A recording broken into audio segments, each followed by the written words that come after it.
قرآن میں اللہ تعالیٰ نے فرمایا کہ هُوَالَّذِي أَرْسَلَ رَسُولَهُ بِالْهُدَى وَدِينِ الْحَقِّ لِيُظْهِرَهُ عَلَى الدِّينِ كُلِّهِ وَلَوْ كَرِهَ الْمُشْرِكُونَ۔ یہ آیت قرآن پاک میں 3 جگہ آئی ہے، ایک سورہ توبہ میں، ایک سورہ فتح میں اور ایک سورہ صف میں، 28ویں پارے میں اور 26ویں پارے میں اور یہ 10ویں پارے میں سورہ توبہ میں۔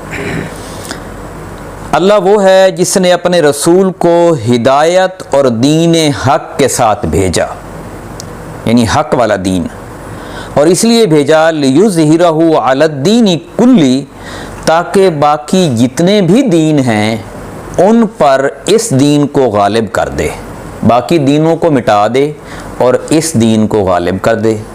اور اللہ کے نزدیک جو دین ہے وہ اسلام ہے، ان الدین عند اللہ الاسلام، کہ اللہ کے نزدیک دین اسلام ہے۔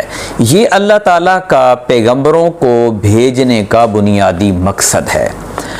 اب یہ جو لفظ ہم کرتے ہیں نا بات کہ یہ جماعت بنی ہے، یہ سیاست کرتی ہے، یہ جماعت بنی ہے، کہتے ہیں جی ہم تو غیر سیاسی لوگ ہیں، ہم تو سیاست کرتے نہیں ہیں۔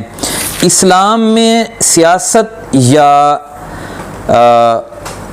اس کا کوئی تعلق نہیں ہے مذہب کا، ان الفاظ کا۔ اسلام میں لفظ دین ہے اور دین میں پورے کا پورا جو ڈھانچہ ہے، پورے کا پورا جو زندگی کا ڈھانچہ ہے وہ اس کے اندر آ جاتا ہے۔ اب دین کو لے کر چلنے والی تحریکیں پاکستان کے اندر تقریباً نہ ہونے کے برابر ہیں۔ یا تو وہ مذہب کو لے کے چل رہی ہیں، یعنی مذہب سے مراد عبادات کی پیروی کر رہی ہیں کہ آپ نماز پڑھ لیں، آپ روزہ رکھ لیں، آپ داڑھی رکھ لیں، سر پہ ٹوپی رکھ لیں، شلوار ٹخنوں سے اوپر رکھ لیں، اور آپ جو ہے وہ چادر اوڑھ لیں، اور اس طرح کی چیزیں، یعنی جو ظاہری رسومات یا ظاہری رکھ رکھاؤ میں آتی ہیں۔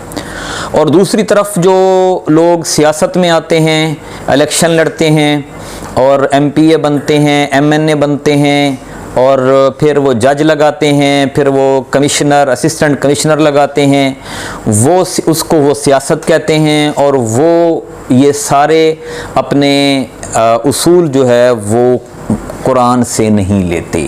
وہ کہتے ہیں کہ یہ اصول ہمیں آزادانہ طور پر عوام سے لینے چاہیے، یہ عوام بنائے گی، عوام کی کثرت یہ اصول بنائے گی، اور اسی کو امریکہ نے، برطانیہ نے اور دنیا کی جو بڑی بڑی اس وقت طاقتیں ہیں اس کو جمہوریت کہا ہے، کہ یہ جمہوریت ہے کہ عوام کی رائے سے عوام کی حکومت۔